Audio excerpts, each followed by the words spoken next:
Karena semua napi yang baru masuk ke dalam lapas tadi itu pasti akan ketemu saya. Saya registrasi, kemudian saya bertanya satu persatu dari berbagai macam kasus yang ada dalam lapas tadi.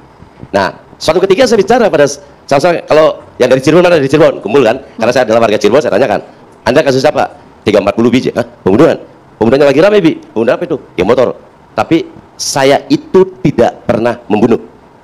Itu masih terngiang dalam ingatan saya. Saya itu tidak terbunuh. Itu siapa yang menyampaikan? Itu Sudirman. Sekelompok tadi berkumpul, setelah saya registrasi, saya tanya satu persatu. Mereka mengatakan seperti itu. Buat saya kan sangat bertanya, udah sekarang kayak gini aja, Man. Saya panggil di mana-mana aja. Anda sama saya nasibnya sama. Anda itu adalah seorang napi, saya juga napi. Kalau toh Anda memang tidak bersalah, kenapa Anda ada di sini? Ini pertama. Waduh, Bi, ceritanya rame katanya. Dia bilang seperti itu. Tapi gimana? Saya itu bisa ada di sini, membuat sebuah pengakuan-pengakuan itu dipukulin, digulung, bahasa di dalam penjara itu digulung, Mbak.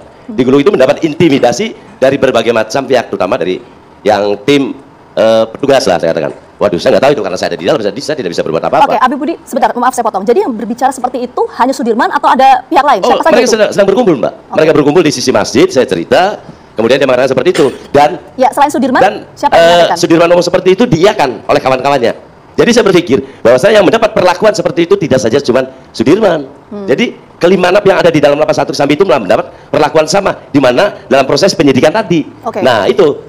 Ya, 5 napi itu siapa saja? Waduh, saya namanya agak lupa ya, karena memang saya itu komunikasi intensnya itu dengan Sudirman. Dan bahkan Sudirman itu seringkali nyari setiap hari main ke tempat tamping masjid.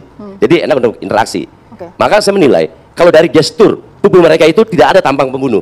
Mereka itu orang-orang polos, dan juga mereka itu orang yang, maaf ya, komunikasi agak terkadang, tapi bukan idiot. Makanya saya klarifikasi lagi, kalau ada seorang mengatakan bahwa saya itu idiot, itu tidak idiot, Pak. Dia masih bisa berkomunikasi, tapi kita butuh waktu. Dan dia sendiri ngobrol dengan tidak nyampur. Tidak, artinya kalau nggak begitu akrab dia nggak mau ngobrol. Nah, kebetulan ngobrol sama saya gitu. Oke, Abi Budi, selain sebelum kita bicara lebih jauh soal itu ya, tapi saya ingin spesifik dulu soal tadi selain Sudirman, 5 orang lainnya itu menyampaikan hal yang sama seperti Sudirman atau gimana? Jumpa lagi dengan Toro Channel ya. Tapi sebelumnya mata saya pedih karena sinar bleed dari perangkat yang jadul bisa bikin pedis mata saya. Saya tak pakai kacamata dulu ya, maaf ya.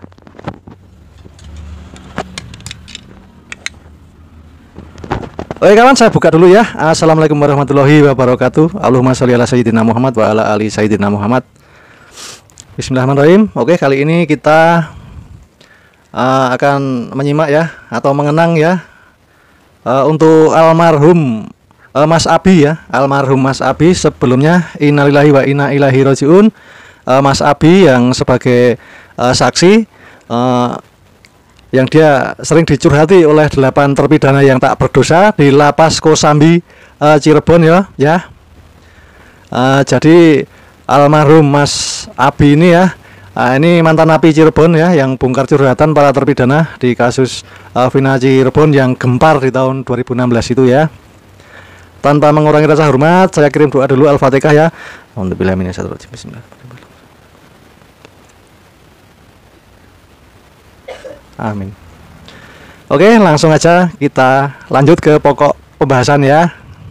Jadi kurang lebih 4 bulan yang lalu ya, almarhum Mas Abi ya memberi kesaksian yang mengejutkan ya, diungkapkan oleh Mas Abi almarhum, yaitu narapidana yang pernah ditahan di Cirebon ya. Dia adalah almarhum Abi Budi Permadi ya, usia 54 tahun, dan almarhum adalah mantan narapidana penghuni lapas kelas 1 Cirebon ya, Kosambi. Dan selama ditahan di lapas Cirebon, almarhum Mas Abi ternyata berinteraksi dengan para terpidana 8 orang tersebut ya di kasus Vina Cirebon. Selama itu pula almarhum Mas Abi mendengar curhatan ke-7 terpidana dalam kasus salah tangkap itu ya, atau kasus asal tangkap itu ya. Saya tidak akan menyebutkan kasus Vina lagi, tapi kasus asal tangkap, kasus pengadilan sesat. Oke ya, yang setuju like. Jadi pengakuan almarhum Mas Abi ini diungkapkan ketika dikunjungi oleh reporter ya dari TV swasta di kediamannya di Kelurahan Pulasaran, Kecamatan Pekiringan ya, kalau nggak salah Pekiringan, kotanya Cirebon ya. Oke, lanjut. Jadi almarhum mengaku bahwa para terpidana kasus salah tangkap itu disebut sering curhat kepada dirinya ya mengenai kasus yang menimpa mereka ya. Jadi almarhum Mas Abi ini mengatakan begitu dekat dengan 8 terpidana salah tangkap itu, karena dirinya di saat itu dalam menjalani tahanan almarhum ditugaskan menjadi tamping di masjid di Lapas Cirebon. Tamping itu apa ya? Tamping itu pembantu ya, yang ngurusin itu loh, ngurusin masjid, ngurusin apa, ngurusin makan, ngurusin apa itu, kalau nggak salah namanya tamping ya. Jadi karena tugasnya para napi yang baru kala itu pasti ketemu dengan almarhum Mas Abi ya, untuk memotivasi hidup agar selalu survival selama di dalam penjara dan memberikan pengarahan-pengarahan dan pengawasan yang berada di dalam penjara itu, dan harus berbuat baik dan benar tentunya kayak gitu ya. Jadi almarhum Mas Abi pernah bilang ya, jangan sampai memunculkan permasalahan baru. Pernah bilang gitu ya kalau nggak salah waktu Mas Abi diundang di salah satu TV swasta ya. Dari situlah Mas almarhum Abi ini mendapatkan keluh kesah dari kedelapan terpidana tersebut ya.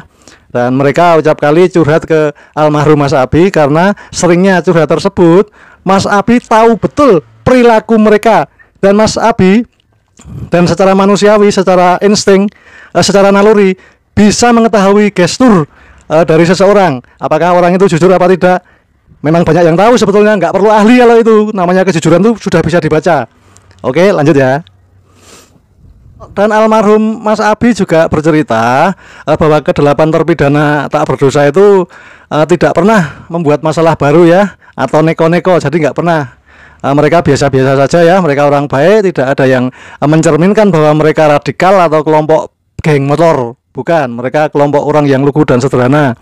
Kalau yang namanya minum ciu itu biasa.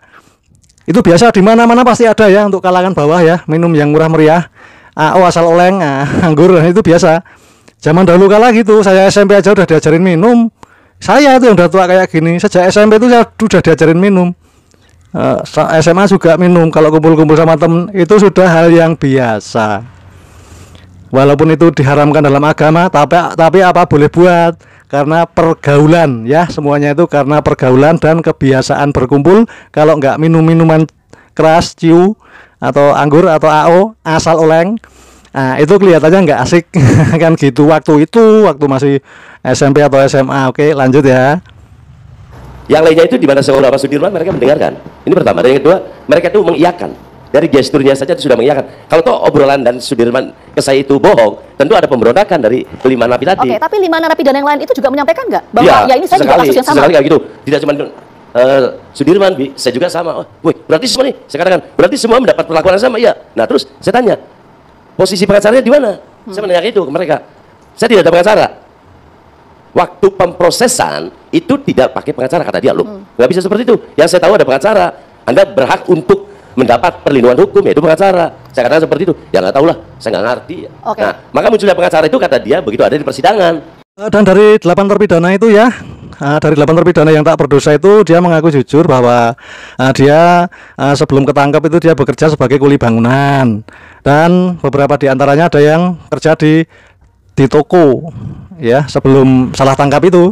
Almarhum Abi juga sempat menanyakan dari beberapa temannya yang pernah jadi anggota geng motor kepada almarhum. Mereka mengaku tidak mengenal ke-8 terpidana tersebut. Jelas valid kan? Jelas nggak sinkron kan?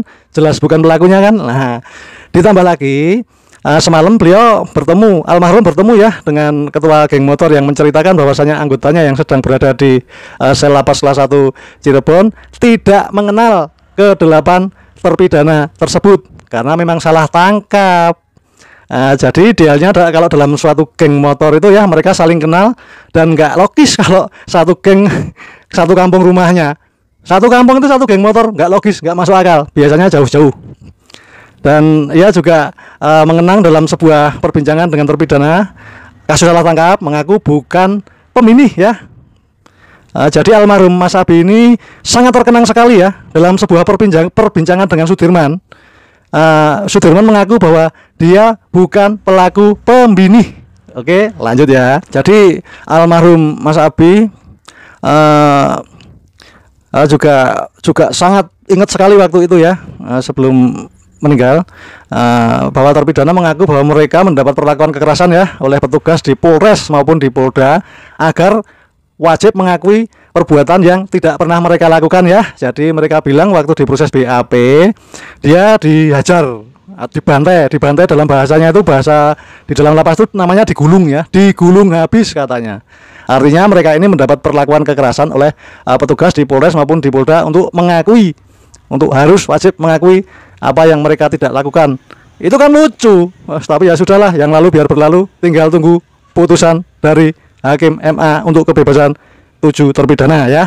Jadi almarhum Abi juga mempertanyakan peran pengacara dalam kasus ini yang menurutnya tidak memberikan pembelaan yang seharusnya. Jadi harusnya itu ada pengacara karena hukumannya lebih dari 15 tahun ya.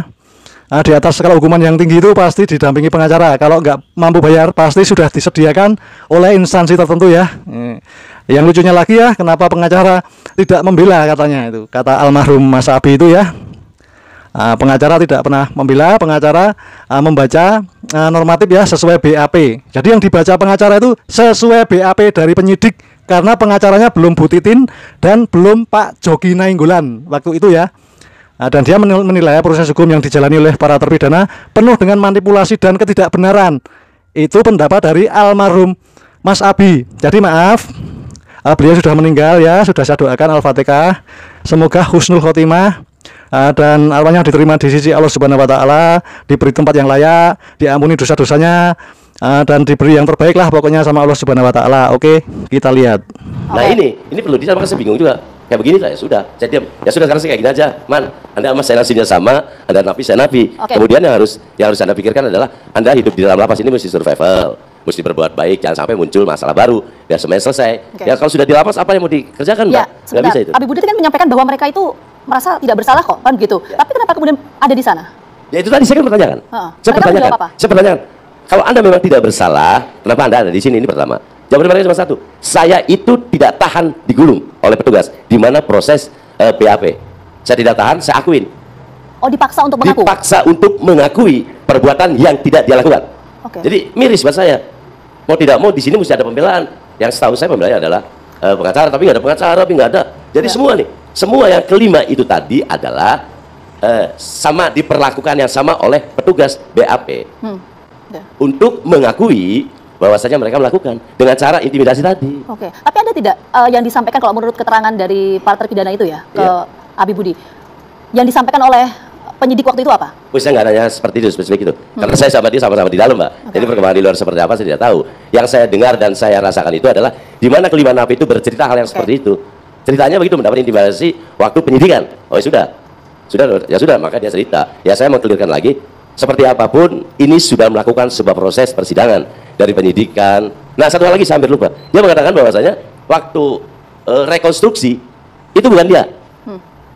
Rekonstruksi kejadian itu bukan kelima orang yang ada di dalam. Ini. Nah, terus masuk persidangan sampai divonis sudah inkrah karena seumur hidup. Saya kasihan banget. Anaknya masih muda, masih penuh dengan kepolosan. Anak itu merasa kalau dia tidak bersalah, tapi mau dibilang apa? Nasib, dia bilang. Sudah nasib, ya sudah, kalau sudah bicara nasib, ya jalan aja. Ya, tapi dari mana Anda tahu bahwa mereka ini tidak ikut dalam proses rekonstruksi? Dari cerita dia, dari cerita dia. Karena saya kenal dia dan tahu mendengar cerita dia, sama-sama senasib, Mbak. Sama-sama hidup di dalam lapas. Cuman bedanya satu, saya 5 tahun, mereka seumur hidup itu.